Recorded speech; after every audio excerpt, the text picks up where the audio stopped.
pada slide berikutnya. Jadi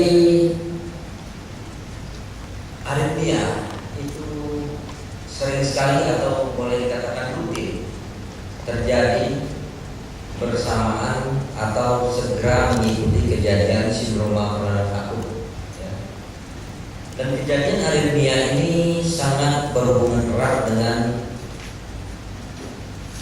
model atau jenis dari ACS yang ditemukan atau kelainan apa yang terjadi, dan di mana lebih kurang 90% dari pasien yang mengalami akut myocardial infarction akan mengalami aritmia, dan 25%-nya mengalami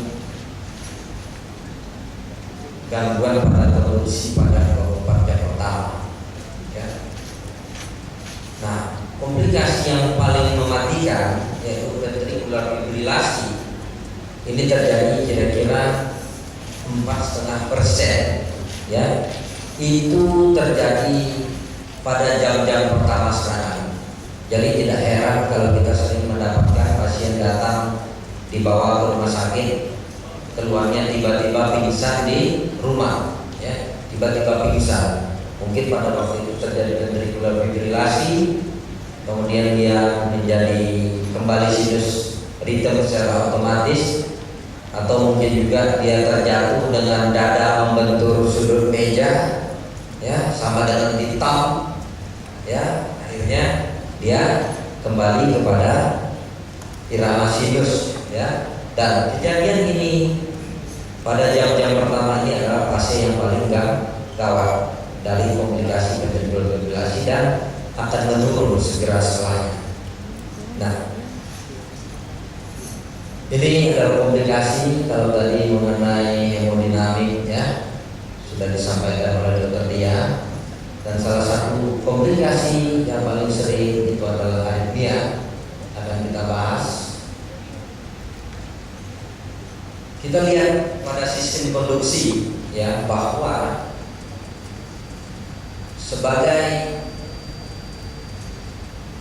pacemaker utama di tubuh kita itu adalah S-node, ya. Ini diperdarai terutama oleh right coronary artery, ya, sekitar 70%. Avenolnya juga oleh right coronary artery, sedangkan mulai dari Bangalhis sampai berkas cabang kiri, ya, kanan kiri itu mulai diperdarai oleh left anterior descending dan PDA. Nah, nanti model infaknya mana, pembuluh mana yang tersebar, maka akan kita lihat gangguan aritmianya akan bersesuaian. Nah, pada sinus bradikardi itu paling sering disebabkan oleh peningkatan tonus fatal atau penurunan aliran produksi kepada S-node, yang mungkin infaknya adalah inferior, ya. Nah, sinus takikardi paling sering disebabkan oleh karena suatu infak yang luas di anterior, umumnya LAD, ya, atau juga pada waktu terjadi komplikasi tekanan darah yang turun, ya, gangguan hemodinamik tadi biasanya disupport dengan obat-obat kronotropik, ya, seperti dopamin, dan terjadi komplikasi berupa sinus takikardi. Sedangkan atrial prematurdi, ya, ventricular prematurdi, ini semuanya bisa terjadi pada iskemia yang luas, ya, dan blok juga terjadi pada saat terjadi peningkatan tonus fatal atau, ya, tidak selalu inferior kalau blok ini. Pada infak anterior yang luas juga akan bisa menimbulkan blok, ya, apabila terjadi destruksi dari conduction tisu, ya. Jadi jaringan konduksi dari jantung itu mengalami iskemia dan terjadi kerusakan. Ini adalah normal impuls, ya, dimana kalau impuls itu melewati myocardial cell maka kecepatannya akan berkurang. Sementara kalau dia melewati jalur produksi yang normal maka kecepatannya akan normal atau lebih cepat daripada yang berasal dari myocardial ini masih pembentukan impulsi yang normal. Nah, bagaimana terjadi aritmia? Sebenarnya aritmia itu terjadi pertama karena adanya gangguan abnormalitas pada pembentukan impuls atau pada abnormalitas dari penjalanan impuls itu sendiri, ya. Jadi ada perubahan dari perjalanan impuls tadi. Untuk menilai aritmia itu biasanya kita akan melihat yang paling bagus itu adalah pada lead 2, ya, karena dia sejajar dengan aksis dari elektrik jantung, di mana gelombang P-nya akan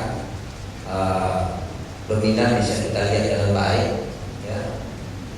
Dan minimal kita nilai adalah pada 6 second panjangnya, baru kita bisa menilai aritmia itu dengan baik. Ini adalah normal, takikardi, bradikardi, ya. Nah, aritmia, kardiak aritmia itu bisa kita temukan berupa bradiaritmia atau takiaritmia, ya. Bisa kedua-duanya ditemukan pada satu pasien, tapi tidak pada saat yang bersamaan, ya. Mungkin pertamanya dia masih bradikardi, kemudian menjadi takikardi, itu pertanda masih adanya proses iskemi yang berjalan, jadi pasiennya tidak stabil. Kenapa bisa terjadi gangguan pembentukan impuls? Ya, pada kasus sindrom koroner akut ini banyak hal sebenarnya penyebabnya, tapi jelas pada iskemia, ya, pada infak miokard atau pada sindrom koroner akut pada daerah, ya, perbatasan antara miokard yang normal dengan miokard yang iskemi atau yang sudah nekrosis, itu terjadi perbedaan apa? Perbedaan masa refraktor, ya. Jadi dengan adanya perbedaan masa refraktor tadi memungkinkan untuk terjadinya proses yang namanya reentrant di situ. Nah, sinus bradikardi, ya, umumnya adalah akibat SA0 yang mengalami iskemi, ya, sering pada inferior, ya, atau juga akibat reaksi fatal, ya. Kemudian ini lokasi patologi yang mungkin, ya, pada aritmia tadi bisa mulai dari SA0, bisa di daerah atrium, bisa di avenol, ya, bisa di junctional, berkas his, ya, sampai serabut giginya ataupun di ventricle sendiri, ya. Jadi daerah otot-otot miokard yang nekrosis seperti yang kita katakan tadi pada perbatasan antara iskemi, nekrosis dan yang normal tadi memungkinkan sebagai fokus-fokus yang akan bisa membangkitkan automaticity yang sebenarnya dalam keadaan yang normal itu tidak terjadi. Nah, bagaimana kita menilai aritmia tadi? Ya, mungkin ini langkah yang paling singkat, ya, yang harus kita lakukan adalah untuk mengenal yang pertama itu adalah QRS rate-nya bagaimana, ya, reguler atau tidak, ya. Kemudian apakah sempit ataupun lebar. Kemudian kita lihat apakah QRS ini didahului oleh gelombang P. Dan yang terakhir adalah bagaimana hubungan antara gelombang P tadi dengan QRS kompleks, ya. Disitulah akan menentukan nanti jenis aritmia. Di sini kita lihat ada, ya, junctional escape rhythm, ya. Jadi di sini irama yang terbentuk itu berasal dari junctional. Jadi bukan berasal dari atrium, tetapi dia berasal pada junctional, di mana gelombang P-nya di sini bentuknya tidak sama, ya. Jadi P-nya di sini negatif, ya. Kadang-kadang P-nya tidak kelihatan, ya. Kemudian atrioventricular block, ya. AP block itu ada 3 derajat, ya. Jadi bisa yang first degree, ya, bisa second degree, bisa third degree, ya. Nah, Kalau hanya prostaglandin biasanya ini asimptomatik dan tidak perlu diberikan pengobatan ya. Pada second degree block ya biasanya disebabkan oleh karena RCA yang terganggu ya. Kalau ada simptom maka kita perlu memberikan terapi ya. Apakah cukup dengan atropin atau sudah harus dipasang pacu jantung, nanti kita lihat ya. Pada degree ya itu mungkin kita sudah perlu memasang pacu jantung ya pada yang simptomatik. Tapi mungkin juga belum perlu apabila kita lihat hemodinamiknya stabil ya, pasiennya melihatkan tanda-tanda iskemia yang membaik ya, tapi itu masih tetap dalam perawatan di ruangan intensif. Kita mungkin bisa mengubah ya keputusan kita dari harus memasang pacu menjadi tidak, atau dari tidak menjadi harus memasang pacu jantung. Ini blok tadi. Nah, ini rekomendasi dari AHA ya. Jika kita melihat ada atrioventricular block ya, kita lihat pada atrioventricular dan kita lihat pada intraventricular ya. Jadi kalau yang paling atas kita lihat misalnya ini yang normal ya, tidak ada gangguan pada intraventricular. Kemudian pasiennya hanya mengalami first degree block ya. Nah, apa yang harus dilakukan pada keadaan yang seperti ini? Yang benar adalah kita lihat di sini cukup di observasi saja. Jadi tidak perlu dilakukan apa-apa kalau pasiennya seperti itu. Tetapi kalau pasien ini dengan first degree block ya, tetapi didapatkan dia ada infaknya anterior ya, kemudian kita lihat dia ada di sini bergonta-ganti ya, left dan right pada branch blocknya bolak-balik ya. Di sini ternyata apa yang disarankan? Yang kelas 1 adalah dilakukan pemasangan TPN, transvenous. Jadi kita memasang transvenous temporary pacemaker ya. Nah, kalau di sini kita lihat ya, misalnya dia interventricularnya normal tapi ada AP block derajat 2 ya. Kita lihat di sini. Jadi pasiennya di sini dipasang apa? Transcutaneous pacing ya. Jadi ada yang dari luar diharapkan cukup untuk mengcover kalau terjadi gangguan hemodinamik akibat bradikardia yang berat. Nah, pada SPT ya juga sering terjadi ya.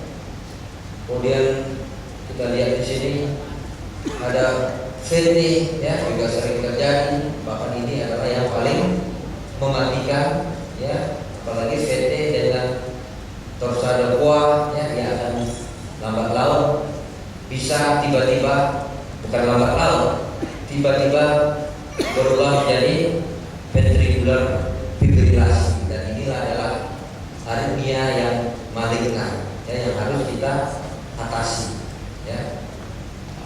Nah, kalau itu yang terjadi ya, bisa kita temukan juga atrial flutter ya, bisa juga kita dapatkan atrial fibrilasi ya, seperti Dr. Nia sampaikan tadi ya. Sudah pasiennya MCI high risk, tahu-tahu ditambah lagi dengan atrial fibrilasi, akan banyak masalah yang muncul.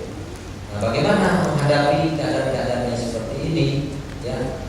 Pada pasien-pasien dengan SPT, kalau memang ternyata hemodinamiknya masih baik ya, kita masih bisa memberikan obat-obat medikamentosa, dan obat yang dianjurkan di sini mungkin pada kasus ini adalah amiodarone ya.